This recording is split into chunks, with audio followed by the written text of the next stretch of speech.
Does anybody else talk to their computer? not in doing voice to text, but just encouraging it. Not just your computer either, your car, which I guess everything's a computer nowadays, so it's all the same. Your dog, yeah, that's nonstop. Okay. We had some wonderful, thought-provoking conversation around ugly stuff last week. So here's my. I'm not going to tell you what we're going to do today, because I'm not going to make plans, because I'll jinx myself.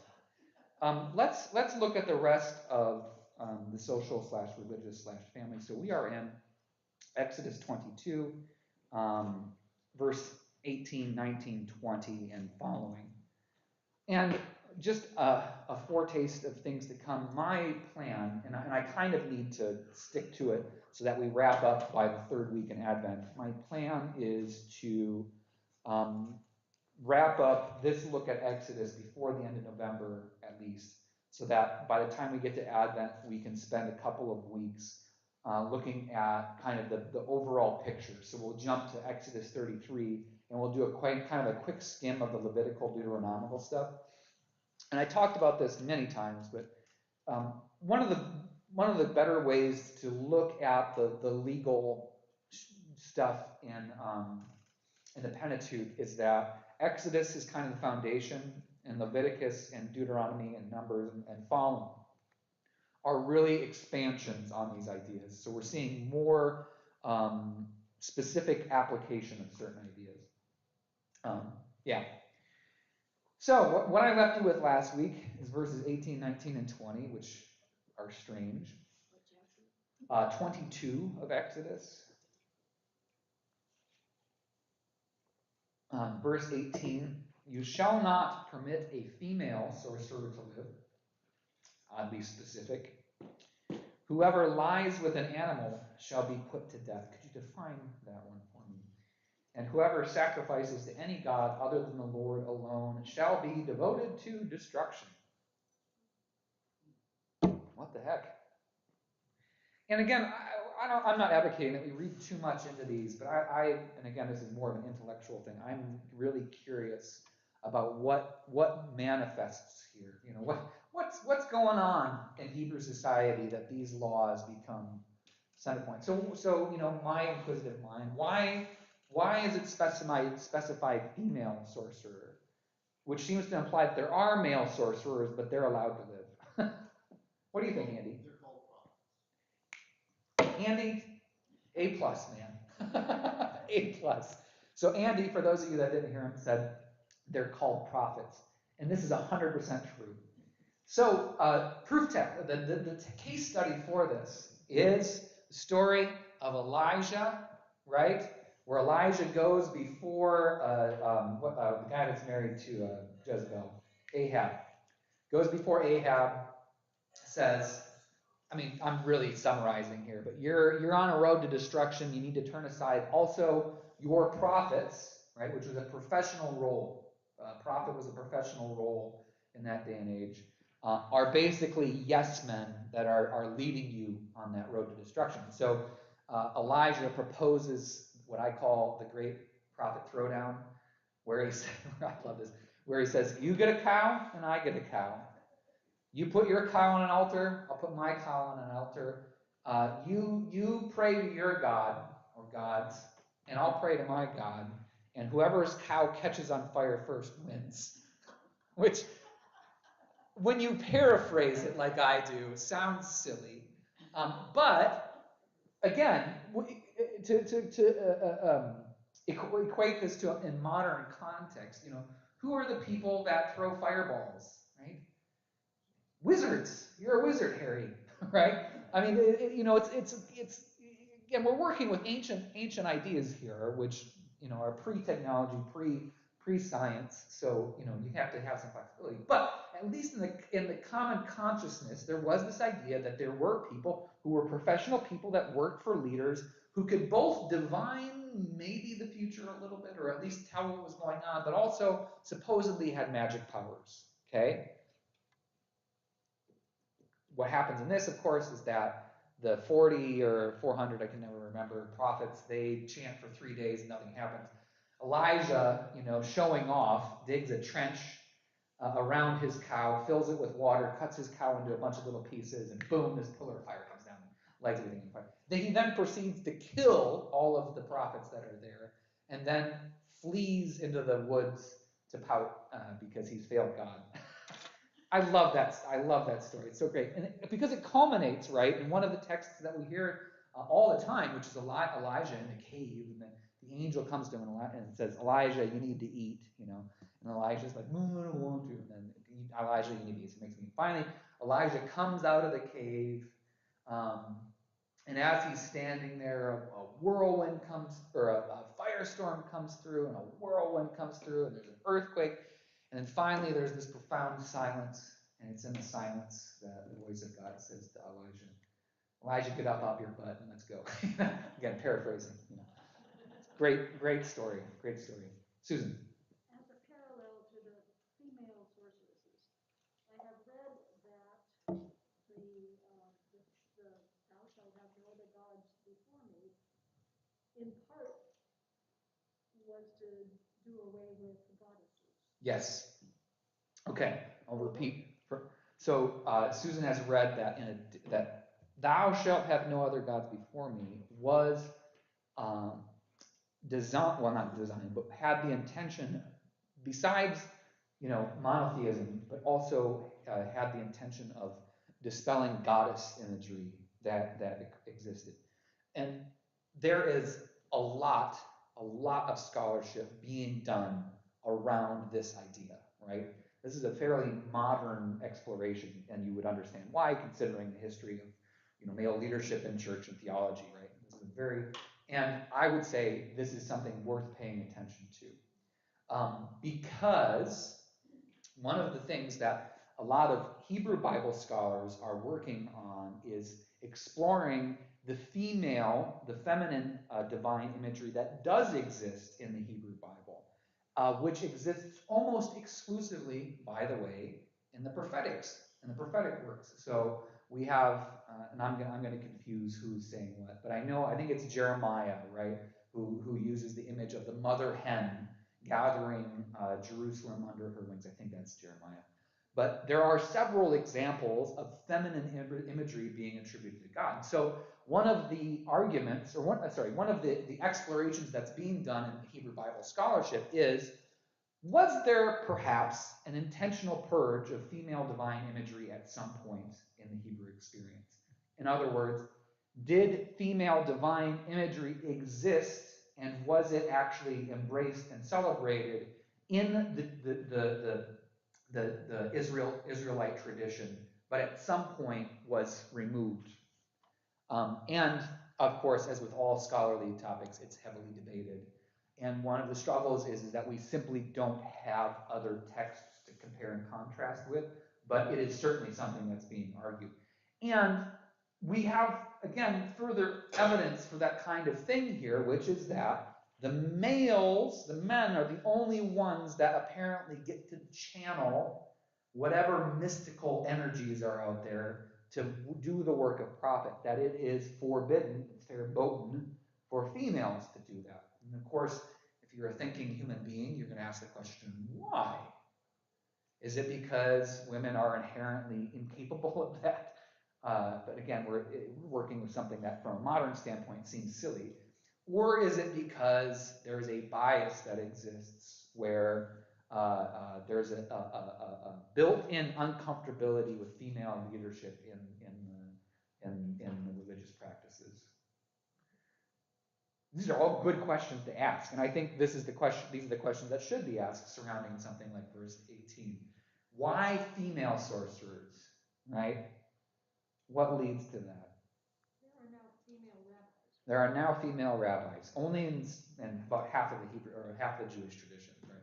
I think it's just conservative and reformed now that ordain females. No form of Orthodox or half of conservative don't. And I don't fully understand. I've got two friends who are actually in the process of converting to Judaism. Wonderful, very fascinating stuff to not watch, but as they're going through this process. It's really cool. Here, okay, let me tell you a story that my friend Ryan told me. So, final stage of the whole year-long stuff, right? And it's not specifically a year, it's just generally that's how long it takes. Because basically you have to find a rabbi who's willing to go through this process with you first. And then once you do that, there are things similar to, like confirmation, but bigger. There are things that you need to learn, and it's not just, I would say it's not even primarily theology. It's actually all the different practices and festivals and pieces of life that make up the Jewish life. Those are the things that you need to learn, in addition to a lot of history as well, too. So at the very end of that, and I don't remember the names of these, sometime I'll have Ryan come and tell you this story. But at the very end of that process, then your final entrance, believe it or not, is a baptism. The final stage in you being welcomed into the Hebrew faith, the Jewish faith, is essentially a version of the cleansing ritual, right? One of the key things is that you need to be dunked. you go under, right? You don't do this. Now we're not doing full immersion like we do in more Baptist evangelical. Not that it matters, but just to clarify. But when Ryan was going to have this process, they also had just had a baby, and one of the things that was proposed to Ryan was, well, this is a perfect opportunity if you would like your baby to be essentially part of the Jewish faith. She can piggyback on your ritual. So Ryan went and got dunked, and then he had this like terrifying but fascinating is then what he has to do is drop her into the pool of water. She has to go in all the way, right? And he was telling me about how terrifying this was. I mean, like, because every instinct that a parent has, right, is don't drop the baby. And here they're, I mean, of course, happens all the time, so some stuff. But he was talking about, basically what you do is you drop and then catch right away. Drop, catch, right? And he was terrified that she was going to freak out and inhale water. But one of the things that you might learn if you've been a parent of a child is that one of the core instincts that babies are born with is the instinct to hold your breath. Thankfully, when you are covered with water, right? So she was fine. But it was a very beautiful moment for him, believe it or not. And yeah, interesting tangent. Yeah, so interesting questions. Whoever lies with an animal shall be put to death. Was this a rampant thing? Also, I like to cuddle with my dogs in the morning. Is that in? Is that out? Because that lie word is pretty vague, And your guess here is as good as mine. I've got ideas. I don't know that any of them are worth sharing. I kind of wonder if perhaps this was some kind of like smear campaign that came up where, I don't know, like one faction was accusing the other of being those who lie with animals, and so this law gets shoehorned in like it does all the time. I have no idea. But it's pretty cut and dry. If you lie with an animal, you shall be put to death. Well, no, I'm going to make jokes. I'm not going to be appropriate, so we'll keep moving. And then verse 20 seems fairly obvious. Whoever sacrifices to any god other than the Lord alone shall be devoted to destruction. What's that mean? Previous verse, it was simple. What does devoted to destruction mean? I have no idea. And again, the lack of comprehension here that we have surrounding this verse is something to kind of hold on to, right? This, as I read it, is pretty vague. Now, what I suspect is that phrase, devoted to destruction, described a specific thing. Similarly to devoted to the river, when we were talking about the law of Hammurabi, the Code of Hammurabi, right? That was one of the ways in which they tested men and women who were caught in adultery, is you throw them both in the river. Remember this? Yeah. And I can't remember the specific phrase, but there was a specific phrase that described that. What does devoted to destruction describe? one of the curiosities is I know that later on this, well, I can't remember when this happens. It might have been 6th century, something like this. But one of the traumatic experiences that exists within the life of the Hebrew people, which is kind of something that gets not swept under the rug, but it's an unmentionable, is that the Valley of Gehenna was where a bunch of people, mostly children, were burned to death as a sacrifice to somebody, who knows what. And so that becomes kind of this idea of being this idea that is synonymous with, like, essentially you have done the unthinkable, right? You have done this. So when Jesus mentions the fires of Gehenna several times in the gospel witness, there's an intentional reference to this. My online dictionary gives an obsolete meaning of devote as to curse or doom. Curse or doom. So I wonder if instead of this being descriptive, or instead of being prescriptive, it's descriptive, right? So perhaps, and again, this is the really curious thing about these codes of laws, is that in a modern system, it's always an if-then, right? Like here is the category of punishment: is it 1st degree, 2nd degree, 3rd degree crime, and here are the boundaries of punishment that exist for those different degrees of crime, right? Like 5 to 10 years, 10 to 20 years, et cetera, right?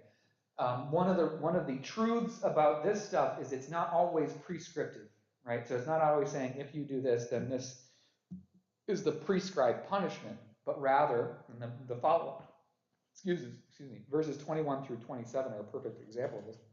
But rather, it's saying, because you have done this, here are the consequences that you will experience. And so, if you worship other gods, you're leading yourself to ruin, right? Might be a way to read that. Okay, let's read 21 through 27, because this is the good stuff. And I've already read this a couple of times. You shall not wrong or oppress a resident alien, for you are aliens in the land of Egypt. You shall not abuse any widow or orphan. If you do abuse them, when they cry out to me, I will surely heed their cry. Right? Totally different voice here.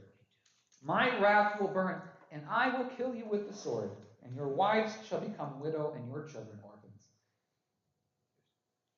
This is moving and terrifying at the same time. But the level of emotion that seems to be present in here, and let's clarify, whose voice is this speaking? This is God's, right? Theoretically, according to the text. This is the I that is speaking here, contrasted with all of the other stuff, right? You shall not do this. Why? Because you've been there before. You were aliens. You should know better. You should have some sympathy. You should have some empathy of understanding from your experiences. You shall not abuse any widow or orphan. And if you do, when they cry to me, I'll hear it. This is, for me, the most powerful line here. When they cry out to me, I will surely heed their cry. And part of the reason that's a powerful statement for me is the witness of our psalmody. How many of our lament songs are, God, why have you turned your ear from me? Why have you turned your face from me? And here we have God saying, when widows and orphans cry out to me, I hear them every time, right? So when I cry out to me, I should, my wrath will burn, and I will kill you with the sword. There's no devoted destruction. There's no, they shall be killed. I will kill you with the sword. And then here's the reciprocative part of this. And your wives shall become widows, and your children orphans. This is again not necessarily something that's really applicable, but this reciprocative nature of the divine punishment is a theme that carries throughout. Right? We've already seen, present in the Hebrew, or at least the Mosaic code of laws, is a version of lex talionis, right? When something gets damaged, that you get damaged. But here specifically, we have God filling the role of the one who does the reciprocation, right? God saying, I am the mechanism by which vengeance happens, by which justice happens. But again, I advocate this too much maybe. Pay attention to the context. So in what cases does God step in and say, and I'm going to guarantee this? Well, case number 1, widows, orphans, and foreigners, over and over again. Verse 25, if you lend money to my people, to the poor among you, you shall not deal with them as a creditor, you shall not extract interest from them. If you take your neighbor's cloak and pawn, you shall restore it before the sun goes down, for it may be your neighbor's only clothing to use as cover. And what else shall that person sleep? And if your neighbor cries out to me, I will listen, for I am compassionate. Here we have that same thing coming up again. What is the circumstance in which God is especially listening?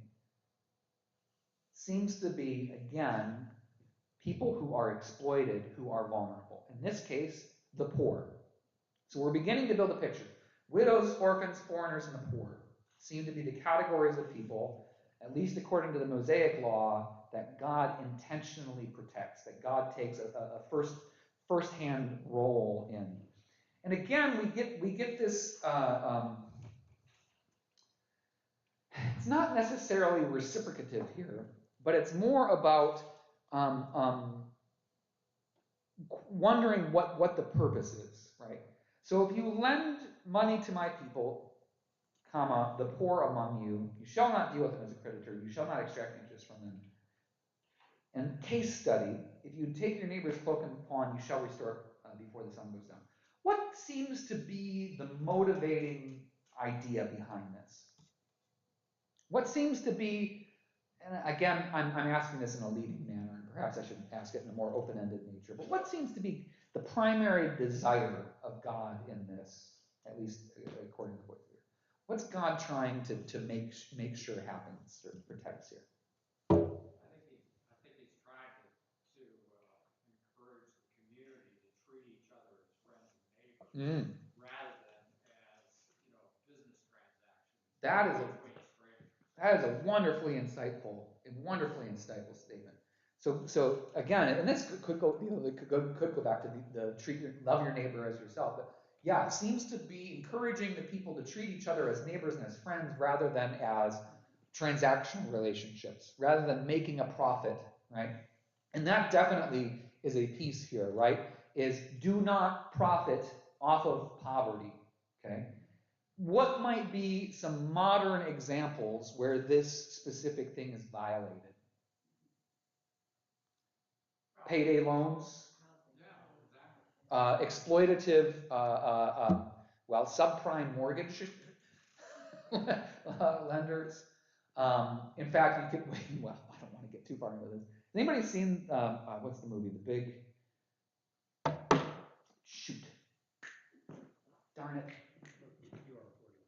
Yeah, I am 40. Steve Carell, Christian Bale, shoot. It'll come to me later.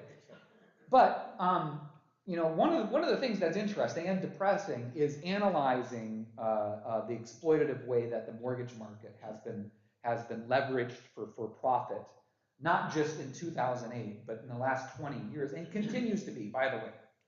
You think we would have learned from what happened in 2008, but no, all we did was reset the clock so the next generation of creditors could take over.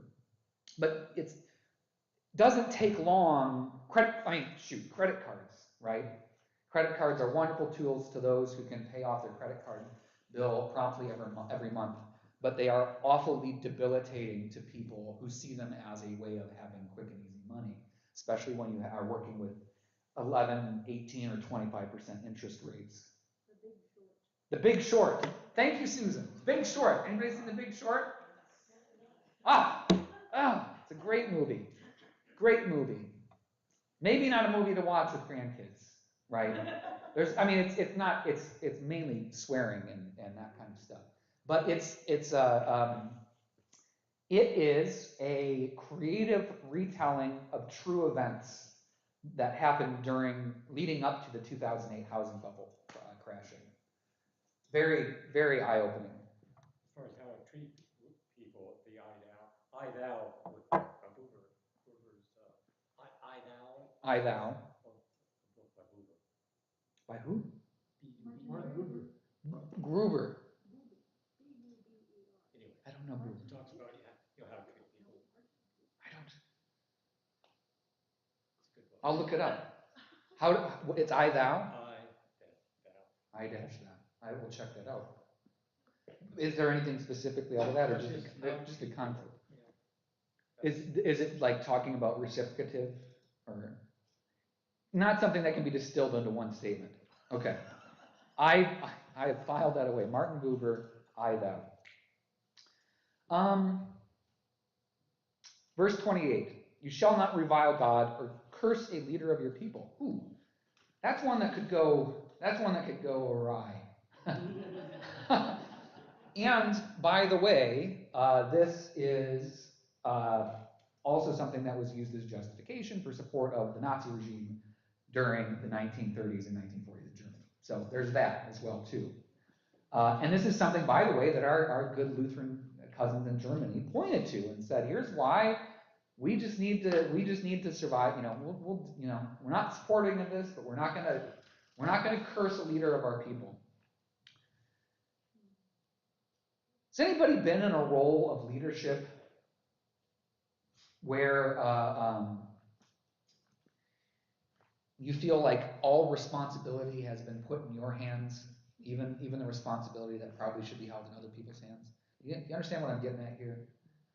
One of the great passages that leads up to this is Moses venting to God, right, and saying, "I'm done. Sick of these people. All they do is whine and complain. They don't listen to anything I tell them to do. They're yours.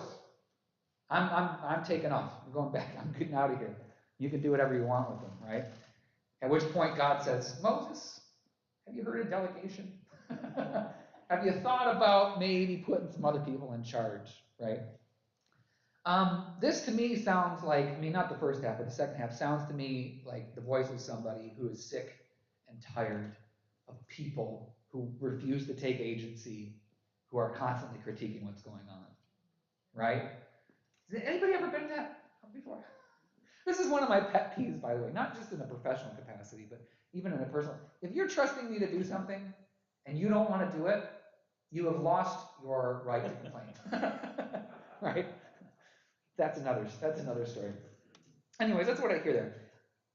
Again, this is one of those things where I'm not sure that there's a good takeaway from this, other than it paints a picture of how this society understood their relationship between their leadership and the populace. One thing to keep in mind too, and I told you I'm reading this wonderful book about how trauma has influenced Hebrew society. One of the things to keep in mind is just how significantly communities who are in crisis or in trauma rely on this kind of unquestionable leadership, right? For those of you who have military service as part of your experience, perhaps you've gained some insight into this, right? There isn't room in a battlefield situation for a healthy debate around the nature of the orders that have been given to your unit, right? This is the function of a chain of command. And this obviously is a situation which could easily be understood to be a crisis and or a trauma situation. These are people who have been freed from slavery in Egypt, who have been suffering the abuses of slavery for an untold number of years, who are now wandering through a desert, not knowing where they're going to end up or how that's going to manifest. It's not shocking to me that the leadership style trends towards the militant as opposed to the democratic. Does that make sense? Right? My wife just finished up her, in Portland, it's called the Neighborhood Emergency Team. She just finished up her South Burlingame net training.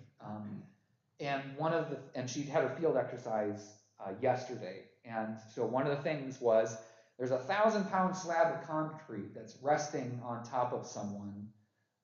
You need to get it off them. And here's your team. How do you do it?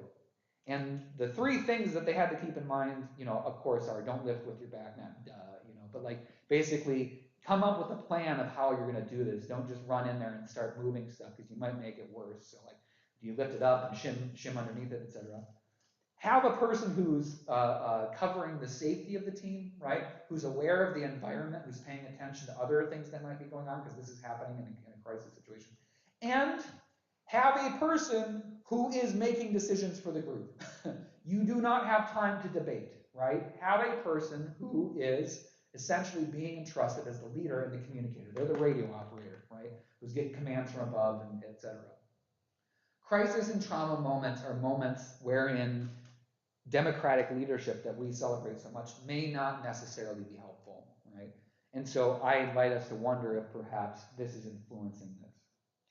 You shall not delay to make offerings from the fullness of your harvest and from the outflow of your presses. Okay, this is a weird one here because this is actually a reference to a law that comes up in it's in Exodus, but it's more fully fleshed out in the Levitical witness, which is the leavings of your grain, leavings of your field. So you leave 10% of your field unharvested for the poor and for the animals of the field, by the way, right?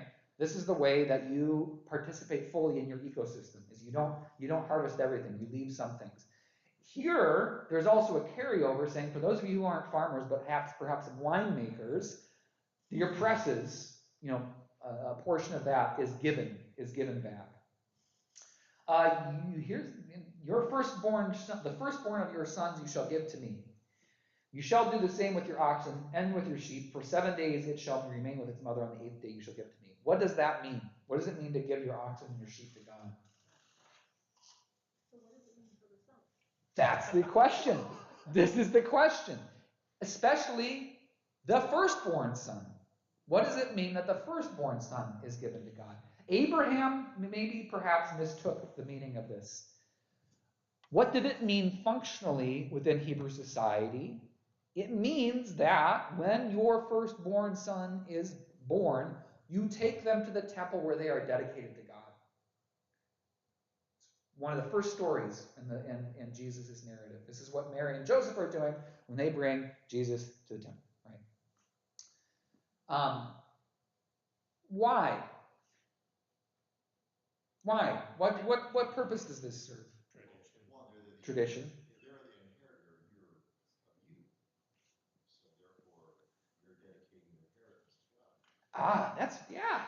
So they are the ones that will be eventually receiving the sum total of your earthly possessions, and so it's perhaps metaphor for the fact that everything that you own belongs to God. So when your firstborn son is born, you dedicate them to the temple, saying, "I'm acknowledging this." Yeah. I'm not fishing for a right answer here, by the way. This is really, really interesting to explore. But again, this is not. I mean, how many of you, when your first child was born, took them to the church and said, "Here they are. They're yours, God. Good luck."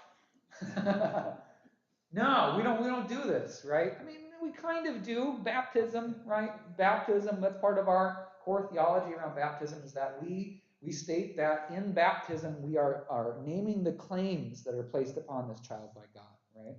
So it's worked its way in. Is it more common with Catholics? Does it seem to be, or you'll become a priest, or maybe not? So yeah, right. Well, yeah, it was so even leading up into modern times, right? There was a tradition wherein the third and the fourth sons had specific roles. One would go to the abbey, one would go to the priesthood, right? I don't know if that comes from this. I think that was probably more practical, right? Because you can only feed so many mouths, man. Also, having too many boys survive to adulthood creates complications for the chain of inheritance, right? This is where you get like Game of Thrones-esque stuff going on, right? Yeah, right. Yeah.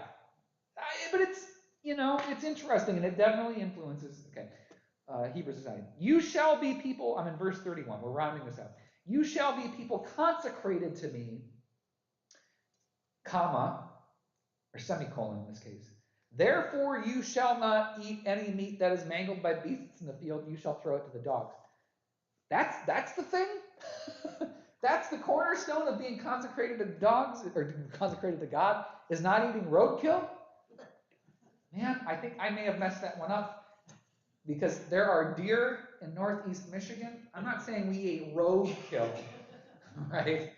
But I am saying that you don't let good meat go to waste. It may have become sausage at some point, right? It didn't turn into steaks. That'd be weird, right?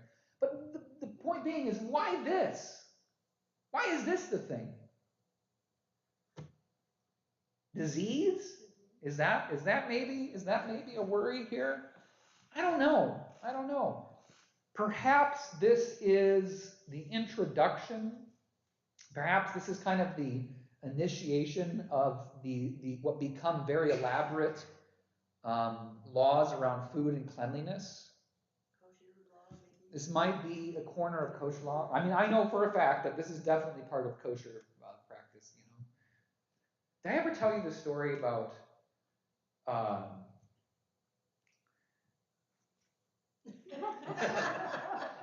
This will be really quick. The last time we were in France, we stayed with the parents of Alain's sister's partner. They're Pax. They're not married, but they're legally bound according to the French legal system. They have a beautiful daughter.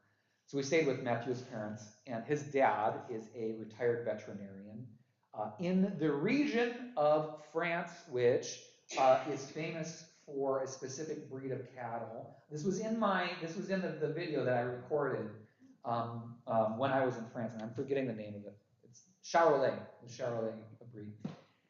So he's coming home from just being awake all night for a calving, birth of a calf, and he's driving home exhausted in his veterinary truck and hits a deer on the way home, right?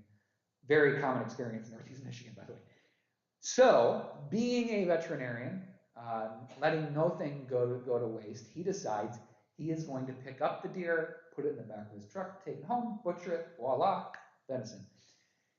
Picks the deer up, puts it in the back of his truck, seems to be deceased, which you would think a veterinarian would be able to figure that one out very easily, drives home, parks the truck, goes over, opens the back door to pull the deer out, and it wakes up and decides that it doesn't want to be in the back of the truck anymore, right? And is bleeding all over the place. So what does he do? He closes the truck, goes inside, gets his knife, comes back out, and proceeds to try and give the deer a merciful death. Spoiler alert, trying to kill a thrashing deer with a knife. Not. So imagine this. He comes back into the house having dispatched said deer. His wife has just woken up, and here he comes, covered in blood, head to toe, holding a butcher's knife. And his wife at which point said, and that's not the worst thing that ever happened in our household. Anyways, don't eat roadkill, apparently. Okay, it's quarter after. We'll go a little bit longer. Justice.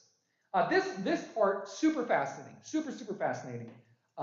We get to look behind the veil for a little bit to kind of see the mechanisms at work.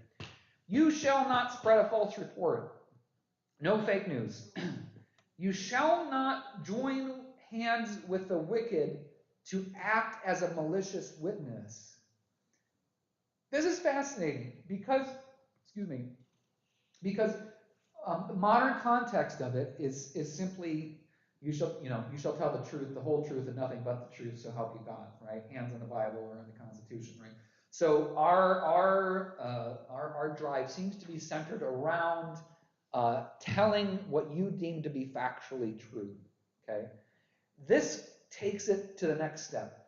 So it skips right past the line and it says, you shall not work with the wicked in order to benefit. I don't know, I'm putting words in there, but you shall not hold hands with the wicked in order to act as a malicious witness. You shall not follow a majority in wrongdoing. What's that about? If all your friends jumped off a bridge, would you do it too? How many times did I hear that as a teenager? Right? how might this play out in our experience? What does this look like? Well, it's your responsibility for your actions. You're responsible for your actions. You can't blame it on everybody else was doing it. I mean, we've experienced the effects of this. I mean, looking at some of the fallout of the protests that occurred over the past 2 years, you know, the violence that manifested in that. And I don't want to get into a debate around the nature of that, but we see what happens. Even celebrating things, right? How many times are cars overturned and buildings set on fire because your baseball team won the World Series? I mean, it's amazing. And what it is it's an insight in a lot of ways into what happens when the human brain puts itself into a herd, right? Where you suddenly surrender your individual identity to that of the whole. We just watched the awful, awful, awful impact of that. Namely, see the news in South Korea, the stampede killed over 170 people, right? What happens when panic works its way into the herd mentality? I don't know that this is specifically addressing those ideas, but there seems to be here this sense of maintain your reasoning functioning capacity despite what everybody else is doing or saying. How many people, again, not to belabor this metaphor, but how many voices raised this in justification during the Nazi regime, right? Like, well, I was, you know, I'm just a cog in the machine. I didn't know what was going on. Seems to be that the law here is saying that's not an excuse. You still have responsibility for your individual actions.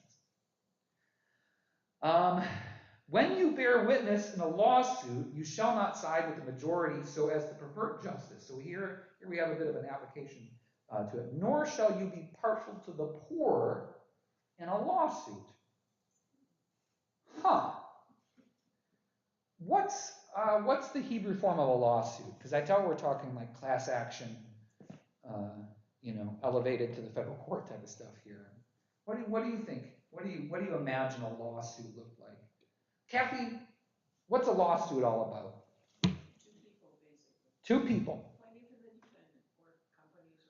One person is the plaintiff who's making the complaint, and one person is the defendant. When we think of lawsuit, it's always about, you know, suing for millions of dollars about blah blah blah. The most common lawsuits are actually much more simple than that. It's one person has a complaint against the other one, and they're bringing it before a court of law. This is exactly how justice is carried out in Hebrew society, right? You have magistrates. I've talked about this ad nauseum, right? My jokes about Bob and Jerry and cows and lack thereof.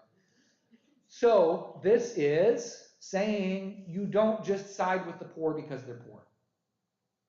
So what we have here, I think, is a clarification on a previous law. So we had this very moving section in chapter 22 about how God is deferential to the poor, and now we have a clarifying thing, but justice is still justice. You still need to be impartial with regards to deciding in a complaint, in a lawsuit. Fascinating, fascinating, fascinating. When you come upon your enemy's ox or donkey going astray, you shall bring it back. No finders keepers. And Matt, this kind of goes back to what you were saying. It's seeing your people, your community as neighbors and friends, not as transactions, right? So even though he is or she is your enemy, and nobody will ever know that their ox wandered onto your land, that it's actually not your ox, you are still called to do the right thing, regardless of the specific circumstances. When you see the donkey of one who hates you, I love this one. When you see the donkey of one who hates you lying under its burden and you would hold back from setting it free, you must help to set it free. Again, this is like a narrowing down, right? If the ox or the donkey is wandered onto your land, return it. And probably at some point somebody raised the question, but what if I saw a donkey and it was, you know, lying there, you know, and overturned or whatever, or the dude loaded it up too much? I don't have to worry about that, right? Like if it was Bob, I'd take care of it, but Jerry, he's a jerk. I don't need to worry about it, right? This is what and this is the way I'm reading it. I'm reading like a pair of 8-year-olds really trying to define the limit of the law here, right? You said not to eat any cookies, but technically candy is not a cookie, right? Sorry, that's where my brain goes. Okay. You shall not pervert the justice due to your poor in their lawsuits. Maybe the same thing as we heard previously. Keep far from a false charge and do not kill the innocent or those in the right, comma, for I will not acquit the guilty. This is fascinating. Do not kill the innocent or those in the right, for I will not acquit the guilty. What's this about? And again, you have to put it in the framework of law being between two parties. What I'm reading here, and feel free to disagree if but feel free to read this differently. But what I'm reading here is saying, if there's a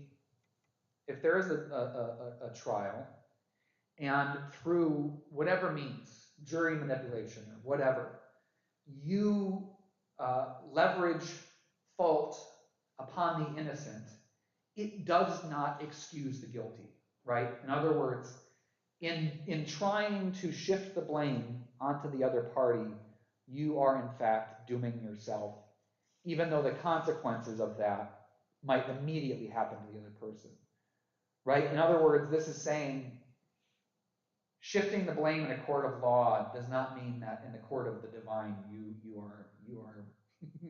you are set free. Does that make sense? That's what I'm hearing here. You shall take no bribe, for a bribe blinds the officials and subverts the cause of those who are in the right. Pretty plain here. I don't think we disagree with that one too much. And then finally, to round out this section, you shall not oppress a resident alien. You know the heart of an alien, for you were aliens in the land of Egypt. What I find interesting is that this comes back around. And again, this is yet another thing that we should pay attention to in this stuff, is the stuff that's repeated, right? In my writing training and various things, one of the pieces, and both in my rhetorical training, my homilétical training, one of the things that's impressed upon you is make sure to repeat the point that you want people to take away in different ways, right? So say it once, say it again in a different way, and say it a third time in yet another way, right? Because that's how you get people. So what I'm paying attention to in this are the things that get repeated, right? And I'm not necessarily advocating that, this is the footprint of God, so to speak, or the fingerprint of God. But at least for this community that developed this code, this seems to be stuff that's important to them, right? And not to belabor it, but widows, orphans, foreigners, and the poor, okay? Which is kind of the closing for today. I would advocate, from a Christian perspective, is the stuff that we should always be paying attention to in our pursuit to have a more equal and just system, right? Is protecting those who are so often lacking protection. Okay, for next week, we get into the really interesting stuff. I say that every week, which is festivals and the Sabbath. And here, and not to color your reading of this, but here is an idea of maybe perhaps a lens to read this through. Feel free to ignore me. Understand this as the conclusion of this whole thing, okay? In other words, we have gotten all of these different aspects of Hebrew life and how the law governs them. Understand these two, so Sabbath and annual festivals, perhaps as a way both to make sure that these things are carried out, right? So this is a case in point, or this is one of the ways that you make sure that these laws are fulfilled is by observing the Sabbath and maintaining the holy days. But also one of the ways that you, the community of believers, remind yourselves of the covenant that we make and remind yourselves of what these laws speak is through observing the Sabbath and maintaining the festivals. Okay, try to read it through that lens because again, in Exodus we get short blurb. When you get to Leviticus, it's all about festivals and ceremony and all that stuff, which gets really quick. So. Thanks, folks. Happy All Saints Day, and good luck with the weather.